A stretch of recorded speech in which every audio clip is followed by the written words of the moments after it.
대한민국에서 영웅이 나타난다고요? 처음에는 단순히 한 소년의 장난처럼 들렸습니다. 그런데 이상하게도 그 말이 마음에 계속 남더군요. 10살 예언자 소년이 전하는 미래는 상상을 훨씬 뛰어넘는 내용이었습니다. 한국이 세계의 중심이 된다는 이야기, 과연 가능한 일일까요?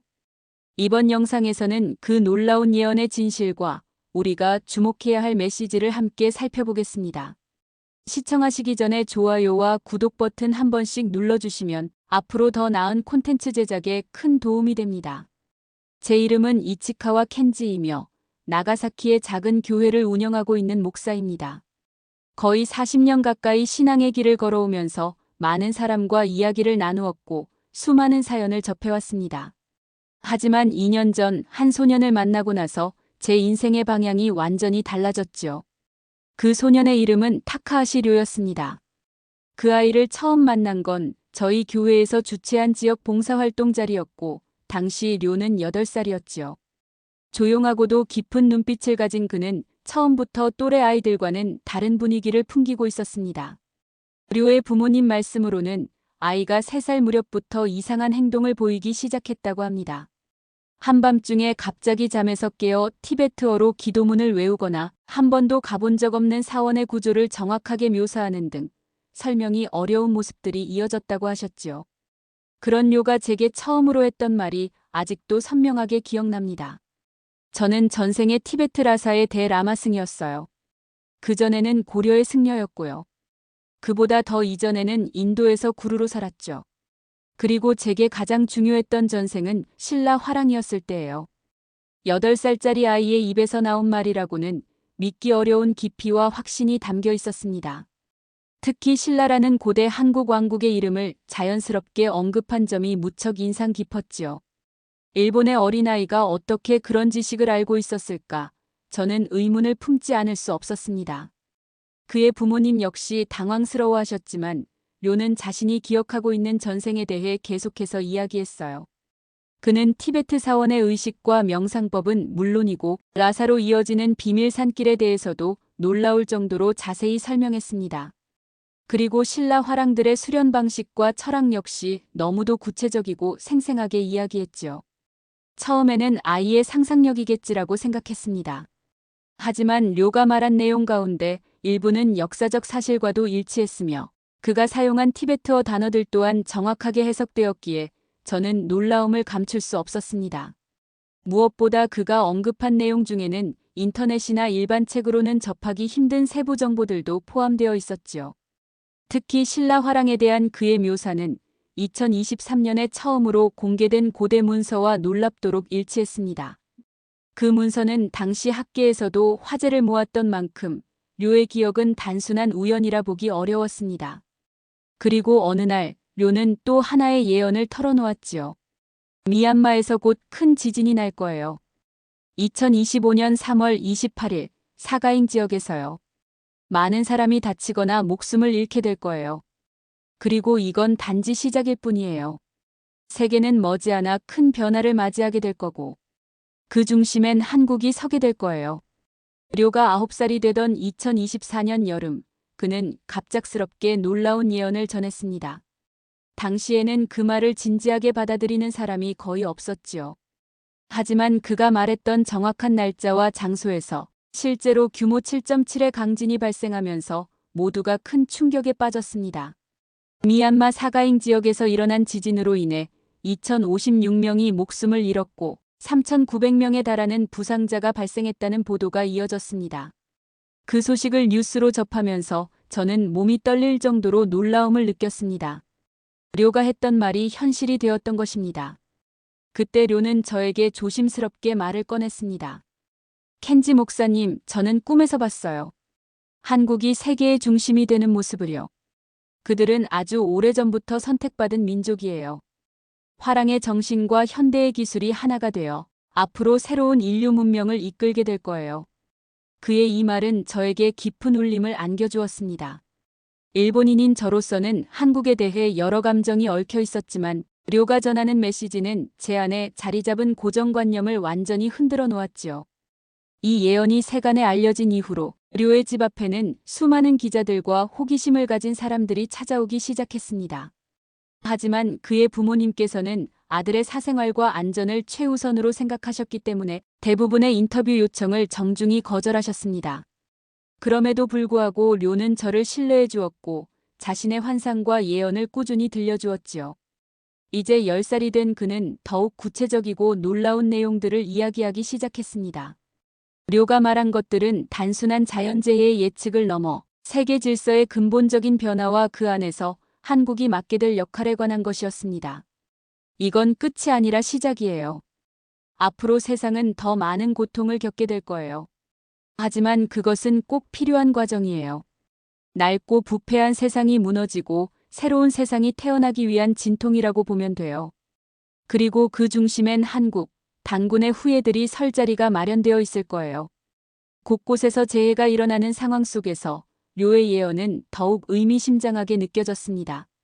중국에서 하늘이 돌을 내려서 경고를 할 거예요. 어떤 방식으로 중국이 조각조각 나게 되는지는 구체적으로 알 수 없지만 앞으로는 더 이상 하나의 중국을 볼 수 없게 될 거래요. 그들은 자신들이 저지른 죄에 대한 대가를 치르게 될 거예요. 정말로 료가 말한 대로 2025년 봄 중국은 연이은 자연재해로 큰 피해를 입고 있었습니다. 특히 우박 피해는 과거와 비교할 수 없을 정도로 심각했지요. 3월 31일 중국 윈난성에는 30년 만에 가장 강력한 우박이 쏟아졌습니다. 이 지역에는 28cm에 달하는 우박이 2시간 만에 쌓이면서 일부 건물과 차량이 무너지는 등 큰 피해가 발생했어요.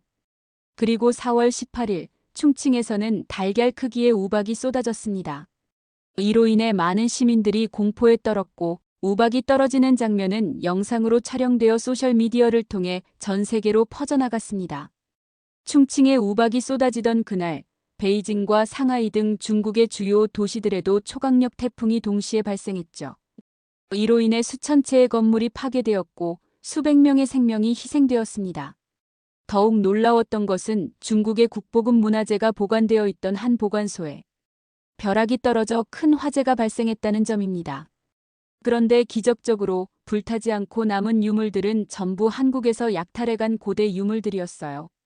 이처럼 특정한 유물만 살아남은 이른바 선택적 보존 현상은 세계 과학계에도 큰 혼란을 주었습니다. 료의 부모님께서는 아들이 세상의 주목을 받는 것을 원하지 않으셨습니다. 하지만 미얀마의 지진 예언에 이어 중국의 기상이변까지 정확히 마치자 이 현상을 더 이상 감춰서는 안 되겠다는 사명감이 생기셨던 것 같아요. 왜 중국에 이런 재앙이 일어난 거야, 료? 제가 조심스럽게 묻자 료는 한참 동안 창밖을 바라보다가 천천히 숨을 내쉬었어요. 중국은 한국을 소중국이라고 부르며 자신들보다 작고 약하다고 생각해요.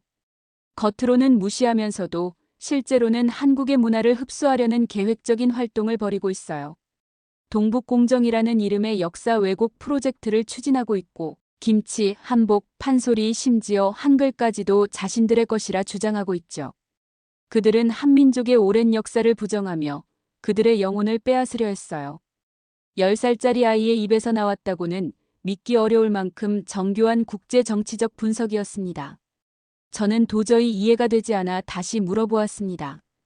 어떻게 그런 걸 아는 거니, 료? 료는 잠시 생각에 잠긴 듯 고개를 끄덕이며 대답했습니다. 전생의 기억이에요. 그리고 가끔씩 환상을 보기도 해요. 과거와 미래가 동시에 떠오르는 순간이 있어요. 저는 1500년 전 신라 화랑이었을 때 한민족의 혼이 얼마나 순수하고 강한지 직접 보았어요.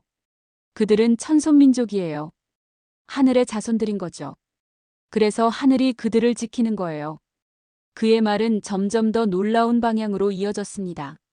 료는 중국 정부 내부에서 극비리에 진행 중인 문화 흡수 5개년 계획에 대해서도 이야기했어요. 이 계획은 한국의 문화산업과 역사자산을 조직적으로 중국화하려는 전략이라고 했습니다. 한류의 영향력이 커지자 위기의식을 느낀 중국 정부가 한국의 문화 콘텐츠를 모방하고 원본을 지우기 위해 치밀한 전략을 세웠다는 것이죠. 중국이 한국에서 빼앗으려 했던 것은 땅이나 자원이 아니라 바로 영혼이었어요. 그들은 한민족의 창조성과 정신적 순수함을 탐내고 있었죠. 하지만 하늘은 그것을 결코 용납하지 않았습니다.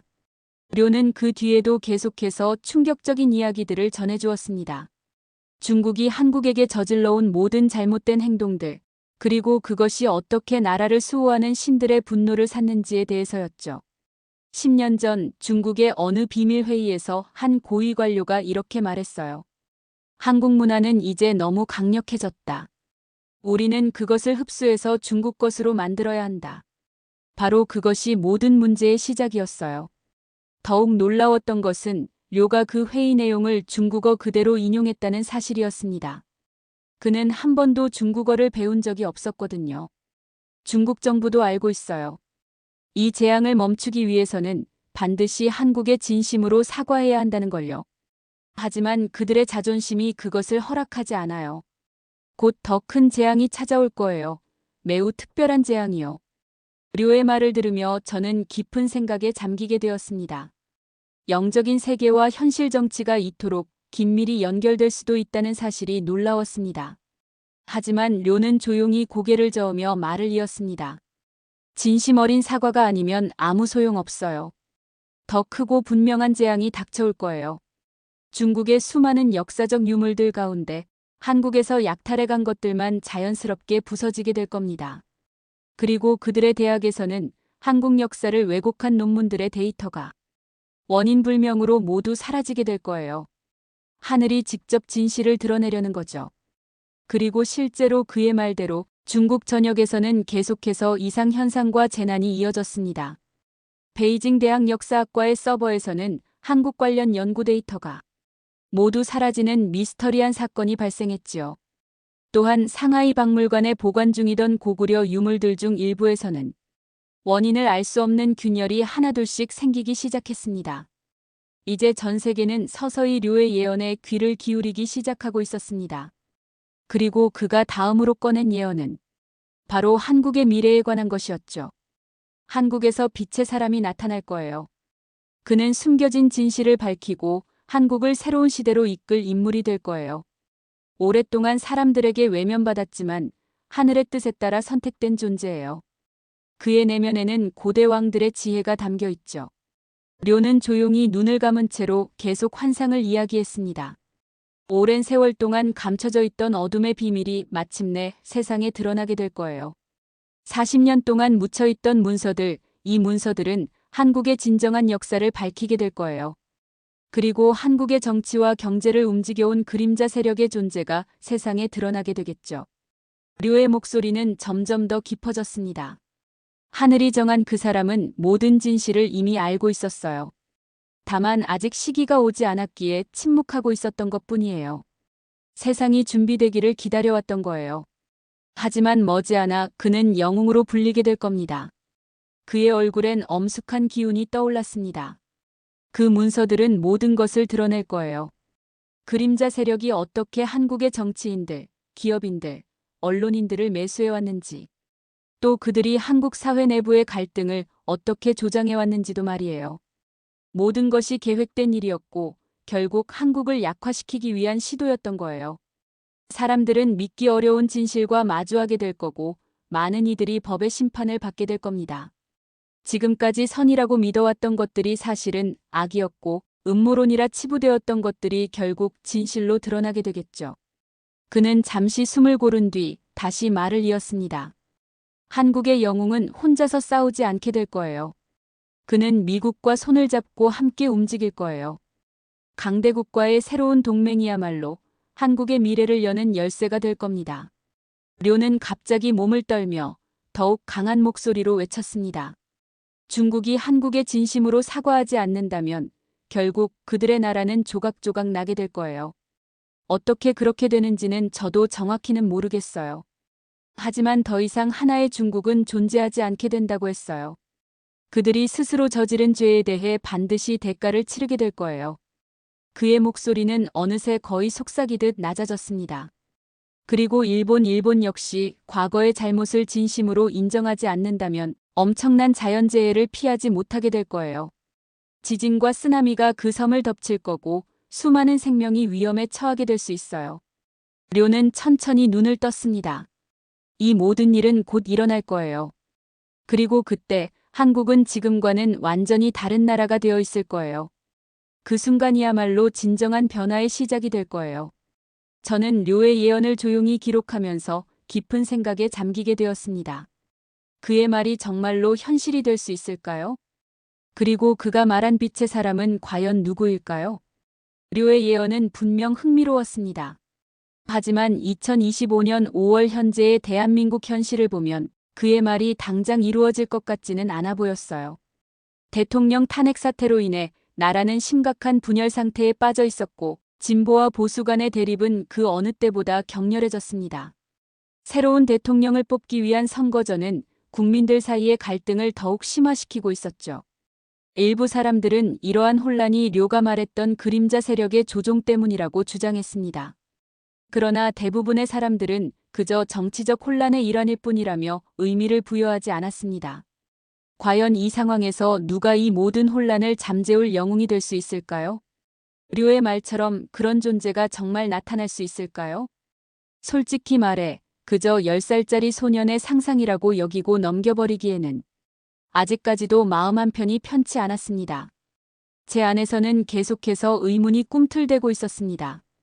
국민들이 진정한 진실을 마주하게 되는 날이 과연 올까요? 그날이 오면 세상은 정말로 충격에 휩싸이게 될까요? 아니면 이 모든 것이 결국은 한 아이의 풍부한 상상력에 불과한 일이었을까요? 하지만 분명한 건 하나 있었습니다. 한국 사회는 지금 분명 변화의 문턱 앞에 서 있다는 사실이죠. 그 변화가 료가 예언한 방향으로 향하게 될지 아직은 아무도 확신할 수 없지만요. 그럼에도 불구하고 확실히 느껴지는 게 하나 있었어요. 많은 이들이 지금보다 더 나은 세상, 더 의미 있는 미래를 간절히 바라고 있다는 것이었습니다. 한국에서 일어난 변화는 전 세계로 퍼져나갈 거예요. 그들은 더 이상 작은 나라가 아니게 될 거예요. 세계의 중심에 서게 될 거고 한국의 영웅은 미국과 손을 잡고 새로운 세계 질서를 만들 거예요. 료의 이 예언은 앞으로 벌어질 일들에 대해 놀라운 통찰력을 보여주는 말이었습니다. 그는 2025년 하반기부터 시작될 대한민국의 변화에 대해 계속해서 이야기했죠. 오랫동안 잠들어 있던 민족이 드디어 깨어날 거예요. 그들이 진정한 자신의 모습을 되찾게 되면 세상의 모든 것이 제자리를 찾아가기 시작할 겁니다. 이 말은 한국 사회에 다가올 근본적인 변화를 암시하고 있었습니다. 그는 2025년이 되면 한국인들이 마치 오랜 꿈에서 깨어나듯 집단적인 의식의 전환을 경험하게 될 것이라고 예견했어요. 역사적으로 언제나 높은 지능과 창의성을 지닌 이 민족이 마침내 자신들의 진정한 잠재력을 자각하게 된다고 했죠. 외부 세력의 영향에서 벗어나게 되면 한국인들의 타고난 재능과 능력이 폭발적으로 분출될 거예요. 과학, 기술, 예술, 외교 등 거의 모든 분야에서 놀라운 성과들을 이루기 시작할 거예요. 마치 오랜 세월 동안 억눌려 있던 에너지가 한꺼번에 터져나오는 것과 같을 거예요.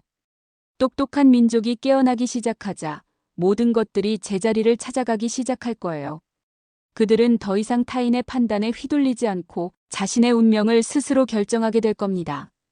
료의 이 예언은 한국인들이 자신의 정체성과 역량을 되찾게 될 때 마치 퍼즐 조각들이 맞춰지듯 세계 질서 속에서 한국의 위치가 자연스럽게 자리 잡게 될 것을 암시하고 있었어요.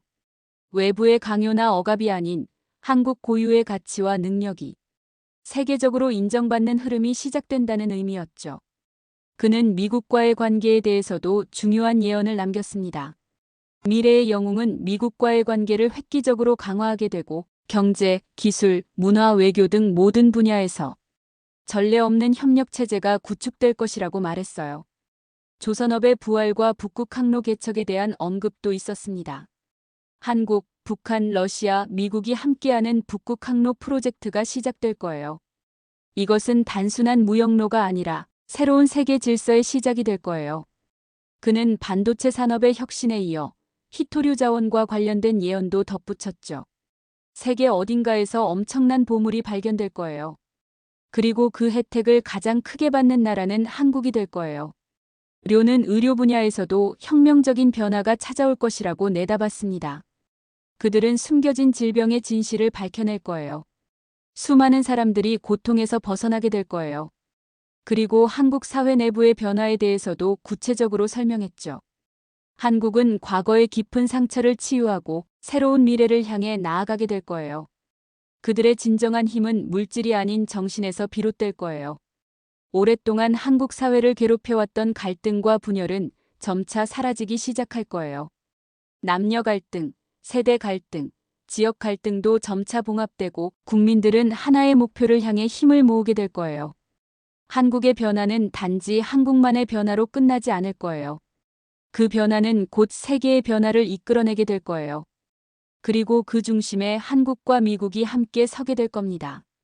하지만 료는 이렇게 희망적인 미래가 모든 사람에게 자동으로 주어지는 것이 아니라고 경고하기도 했습니다. 지금이라도 잘못을 저지른 이들이 자신의 죄를 인정하고 진심으로 회개한다면 그들이 받게 될 벌을 조금은 줄일 수 있을 거예요. 하지만 계속해서 진실을 부정하고 더 큰 죄를 짓는다면 그들은 결코 용서를 받지 못할 거예요. 지금은 모든 사람이 자신의 행동을 되돌아보고 바른 길을 찾아야 할 때예요. 특히 권력을 가진 자들, 그리고 한국을 배신한 자들이 가장 먼저 회개해야 한다고 했어요. 료는 또한 진정한 용서와 화해의 중요성에 대해서도 강조했습니다. 용서는 약함에서 나오는 것이 아니에요. 오히려 강한 사람만이 진정으로 용서할 수 있는 거예요. 한국인들은 진실이 밝혀졌을 때 분노할 수는 있지만 결국은 용서할 힘을 얻게 될 거예요. 그 힘이야말로 그들을 진정한 강대국으로 이끌게 되는 원동력이 될 거예요. 복수가 아니라 정의로, 미움이 아니라 사랑으로 세상을 바꾸는 나라가 되는 거예요. 일본에 머물고 있던 나는 료와 함께 그의 예언을 기록하면서 앞으로 한국이 맞이할 미래에 대해 깊은 사색에 잠기게 되었어요. 그의 말들이 정말로 현실이 될 수 있을까요? 그리고 그가 말한 빛의 사람은 과연 누구일까요? 아직 다 끝난 건 아니에요.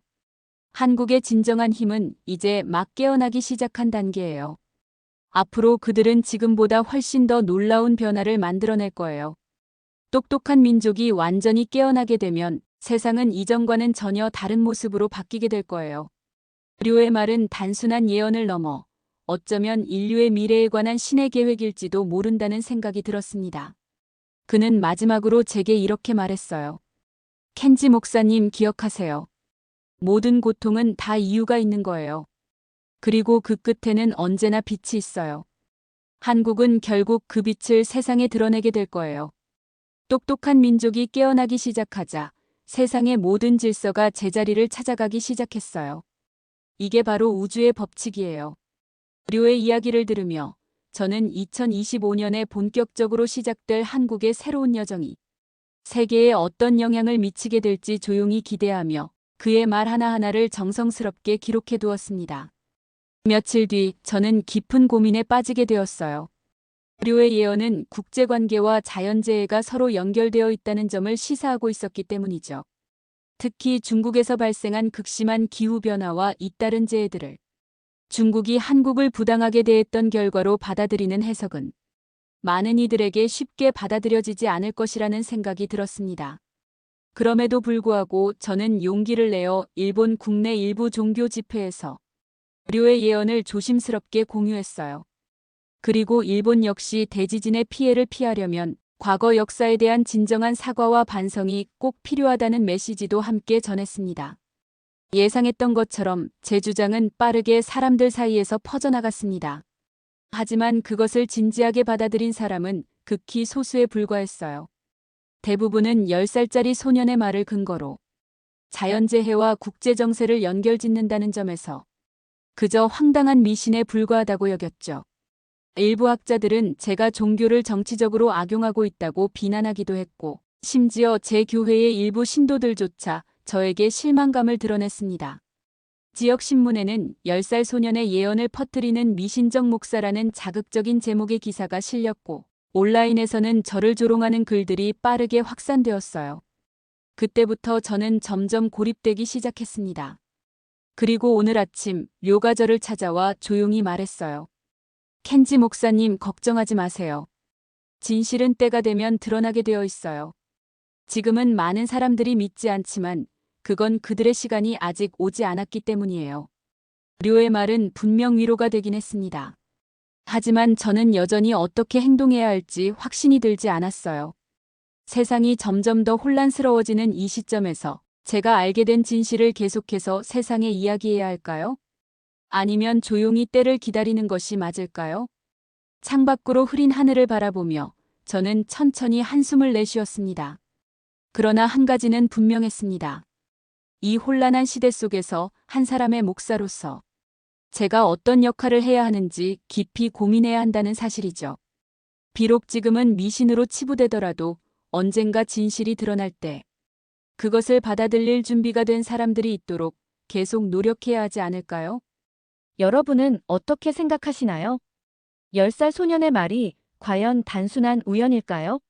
아니면 우리가 아직 깨닫지 못한 더 큰 진실의 조각이 숨어 있는 걸까요? 지금 이 순간에도 세계 곳곳에서는 기이한 일들이 벌어지고 있죠. 어쩌면 류의 말이 단순한 상상이 아닐 수도 있다는 생각이 듭니다.